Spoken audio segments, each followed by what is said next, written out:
Now, Mike, I know you have something you'd like to contribute as well. So why don't we jump into that before we close out? Yeah, so um, a buddy of mine, I know for some of you that didn't do the survey, when you started it, you had to specify what counties you hunted. I primarily hunt central Wisconsin, but I did have a buddy of mine that hunts western Wisconsin, and based on where you hunted, you received different questions in the survey. And I didn't really know that until after I was talking with him, but he hunts over in Trempealeau County primarily, and one of the questions that they had on the survey was whether they felt that we should be a one buck state, whether it's with archery tackle or muzzleloader or rifle, where you'd only be able to harvest one buck and that's it for the year. So I wanted to kind of talk a little bit on that, get everyone's viewpoint, and just see what we think as a group would be a good decision for Wisconsin with that. Yes, I think yes. Move to 1 buck, keep that antlerless hunt. That's a start. As a non-resident. I think I think it's a good idea. Anyone that disagrees, I mean, you can't really argue a state like Kansas that already has that in place. You can't argue that Kansas doesn't have it going on for age structure and big deer, because they That's do. for non-resident though. I Yeah, believe Oh, it's I believe a only for resident. non-resident? No, this is for resident. Kansas is 1 buck Kansas, state. I think Whether it's you're for, resident or non-resident, it's a 1 buck state. I thought resident's different, but I might I'm be wrong. almost positive. I know for non-resident it is. Okay, I guess I'd have to look that up, but either way, I don't know of any states that have differing regulations for resident or non. I'm pretty sure it's a 1 buck state. Either way, now I'm gonna look it up when we get off this, but Okay. I think it's a great idea because, I mean, most people that are gonna be on board with it are the guys that are gonna be bow hunting all season, and they're gonna be chasing, a mature deer. And if they can't, harvest it with their bow, they might go out and try to shoot one with a gun. But somebody, it's gonna prevent the people that are gonna go out and pound a year and a half or 2.5 with their bow and say, well, I can hunt a big one with my gun. Okay. Mm-hmm. I don't We know. got D. I guess I like it being a 2 buck state. I don't know that I've killed a buck with my bow and then gone and killed a buck with my gun. I don't think I've ever done that. But I'd certainly enjoy the opportunity. If I do kill a buck early season, going, hey, I'm not done for the year, I can still kill one during gun season and then muzzleloader season. I don't know what the percentage is on guys killing 2 bucks.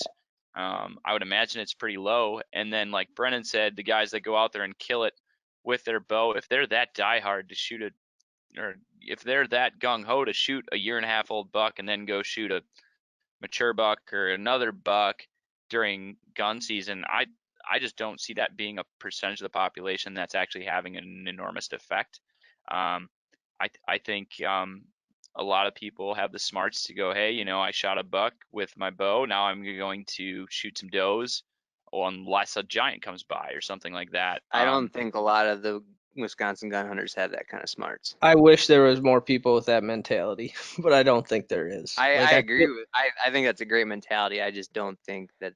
I'm 100% with Dylan. Like, if somebody actually had that thought process, all right, I already shot a buck. I'm gonna be extremely selective if I'm gonna shoot a second buck. But there's so many people out there that are like, a buck's a buck, whether they've shot one or not, they're gonna shoot this buck.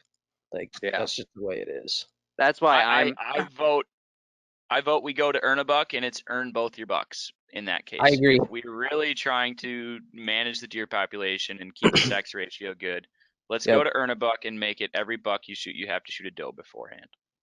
I agree with that, because that is going to make, even if you're going to shoot a small buck, at least you had to earn it. You had to shoot a doe, and you had to keep the population as close to 50-50 as possible. But for someone to go out and pound a young buck with their bow and pound another one with their gun and not have to shoot a doe all year, that's bullshit.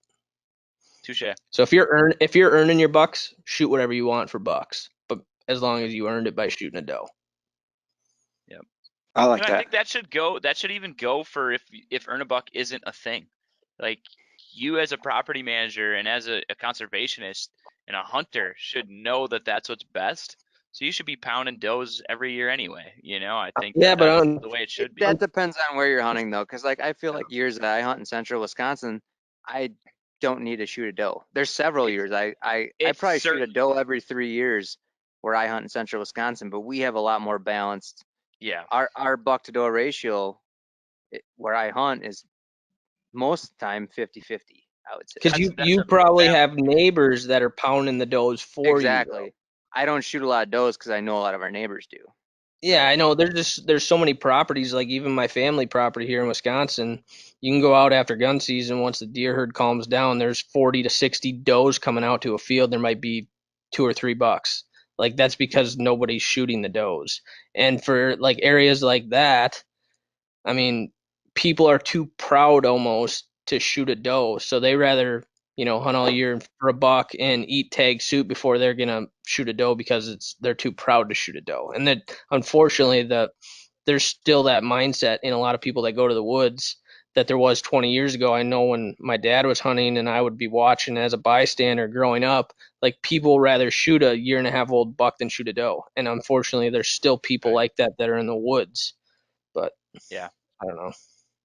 I'm for the one buck only because it helps promote age structure. I'm for whatever we can help to do in this state to promote age structure.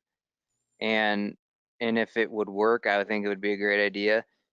But to a backup plan of mine that I feel like would help even more would be to eliminate the party hunting in the state of Wisconsin. Okay. I think that is um, it's a method of hunting that is outdated, and I just think that there's a lot of change in mentality with hunting nowadays, and it's one that I feel like we can make a policy change on to substitute for only having a one buck harvest. It would definitely save for a lot of these hunters, like you said, Dylan, that don't have that mindset to kill multiple bucks. I don't know if you'll ever get rid of party hunting though. I mean, as I'd be all for it. Like I despise deer drives. Like I think it's shitty. I think it's a Oh, shitty way. you could still do deer drives. You can still do deer drives, but So you're talking but about using other party people's hunting tags. where a guy shoots a Okay. buck Okay. I with a got you. fire. This is only for firearm Yeah. season. You can party hunt. Yeah.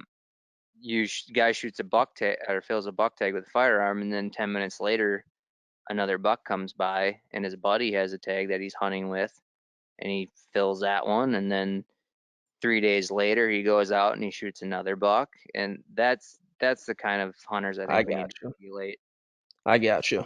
I agree. because it gets to that point where you're just being more selfish than anything. I'm interested in hearing like what the feedback is going to be from our listeners because I feel like if you're listening to a podcast about hunting, you aren't the guy that we need to be talking to about this. You're probably already in that mindset that agrees with a lot of us. Whereas Yeah. honestly, a majority of hunters are the other guys that only hunt the day and a half. If you look at it just strictly by tag sales.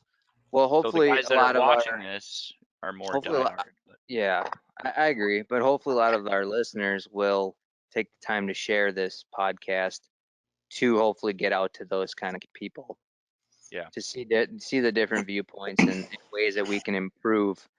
Like I've always said, Wisconsin could be one of the.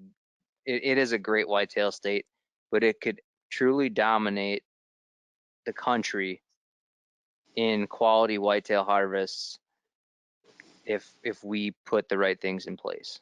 It would be by far the best state, hands down. Coming from an Iowa resident, If right? they had their shit together. Iowa has the habitat and the deer numbers, but the DNR has their head so far up their ass. The rules, regulations, and laws are so not in favor for deer to get to be mature. Like it's just Wisconsin can be so much better than it is. I agree with that. As a non-resident, I think Wisconsin could easily be the top state, one of the top states. I think Michigan could also be in that realm. Yep. Which goes to show how shitty their management is. Uh, I think they have the potential, the nutrition, they've got everything needed to just be a haven for whitetail hunting and whitetails. And it just shows you how important management is because they're so far off, and I have more personal experience there than I do in Wisconsin, but I see some similarities, in between the two. But yeah, man, what else you got? JP, spit They something pretty out for much us. covered it, but it would just be, I mean, touching just on what we just talked about, it'd just be nice to be able to say, I want to hunt the state that I live in. And at this moment, I'd rather hunt any other state that's out there right now, just because of I the agree. fact that the deer numbers are there everywhere else. You don't deal with the pressure that we deal with here. I mean, there's so many different things that I could cover, and that's a whole nother topic. But just being able to, like Iowa, for instance, you live there, you're like, hell yeah, I want to hunt here every year. Wisconsin, I'm like, hell no, let's get out of here. And that's, Yeah, I mean, it's a sad fact, but that's how it is, yeah. I mean, growing up in Wisconsin, like I know, especially Mike and I, like when we started hunting and filming together, when gun season rolled around, it was like, where are we going? What state are we going to get away from this? Like, it shouldn't be that way. Like, Wisconsin, if it had its shit together, like, it should be like a destination state. It should be where other people from other states want to come hunt it, like people want to go to Iowa. But it's not like that. For anyone that's diehard, like, especially like us with hunting and filming, like Wisconsin, we pretty much look at a window of time, like, all right, we're going to spend maybe early season and the last 2 weeks of October in Wisconsin, and then we're going to get the hell out of there because that's when shit just gets ruined. And I mean, that's unfortunate that we look at it that way, but that with how rules and regulations are in place right now, that's the reality of it. Like, there's so many opportunities in other states. Once it gets closer and closer to that gun season, the state just gets ruined for weeks. Like, Well, the gun and just season lasts 9 days, and it takes another 2 to 3 weeks before the deer even like show themselves in the daylight again. It's that bad.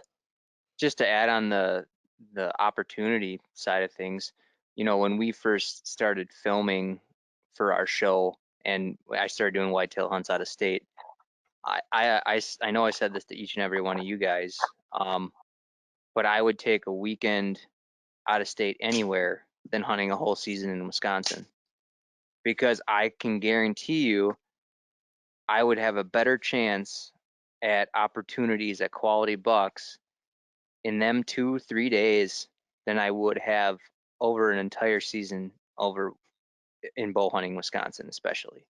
It's It, astronaut. Like, it's if you look at the last 6 or 7 years of us producing the Breaking Point, the number of buck kills that we've filmed in Wisconsin compared to the number of hours we've spent hunting in Wisconsin, it is just night and day compared to some of the other states that we're driving 15, 20 hours round trip to hunt 2 days at a time.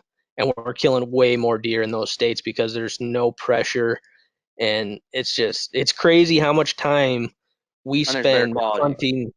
Oh yeah, it's just crazy how much time we spend hunting in Wisconsin for the results that we see. I'm gonna play devil's advocate here just because I think it's important to look at it from a different perspective in that if you look at a hunting by the numbers of hunters that Wisconsin gets involved, we do a really good job of that because our season is set up in a way that promotes more hunting and promotes more people to be here. For people of our like drive that want to kill bigger bucks and produce bigger age structures, yeah, it's a shitty place to be.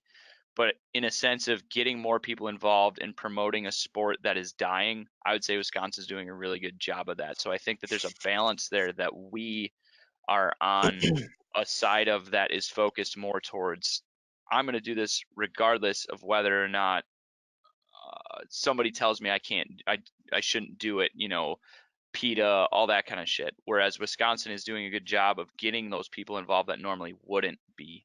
So it's driving that I agree. and that Yeah. hunting side of things. So it's I I feel like it's almost a necessary evil as far as, hey, we can get out of here if we want to. I Yeah. agree with what you're saying, Dylan, but I feel like if the management and the season structure was in place the way it could be set up, that both hunters could enjoy that same Okay. they could enjoy the same opportunities of shooting I quality just feel like deer it's a, yeah. and having a quality experience regardless of what your standards are. It's possible if we did things like some of these other big buck producing states have taken upon themselves to do. Sure. Sure. I don't disagree with that by any means. I just think that it's a two-sided issue. Yeah. And Good stuff. You guys got anything else you want to add to that? No, I'm ready to hear what some of these other people have to say because obviously, I mean, we've gotten fired up enough over it. So let's hear what everyone else has got. Wisconsin just pisses me off. It really does. It's unfortunate because it could be just a rock star of a state for killing big bucks, but they just have everything going against that. Sucks. Yeah. Yeah, Tennessee deer hunting is very similar. Not in the way that they handle anything like Wisconsin does, but it's just like they keep themselves in the way all the time of reaching that spot of being a good destination place to hunt. We've got decent population. It's just like the management sucks. You can shoot too many deer. It's yeah. I don't understand why that's the norm. Why is I it don't know. that more states? The first thing Wisconsin should do is jack up their non-resident tags. And I'm a non-resident. I agree. That They was should have about non-resident tags that are north of 350, 400 bucks. I mean, that's that going to was knock out a lot of that people was that come up here to shoot meat. that was in the survey. I don't know if you guys had that question, but for Yeah. whitetail and bear of jacking those Yeah. prices. They should. All for it. For sure. I actually like the should. idea of Minnesota's you pay what we pay. What? Yeah, we pay. They Yeah. don't do that anymore, though. Well, They they they should. axe don't? that. They should. I The agree. one, That's a the one thing that Minnesota ever did right, and they got rid of it. yeah, but the problem is they're doing that right next to the state of Wisconsin, who also has dirt tag or dirt cheap tags. So it Yeah, kind of bites them in the ass. I agree. Yeah. It's a good philosophy. I mean, if the other state's going to bend you over, we'll do it right back to you.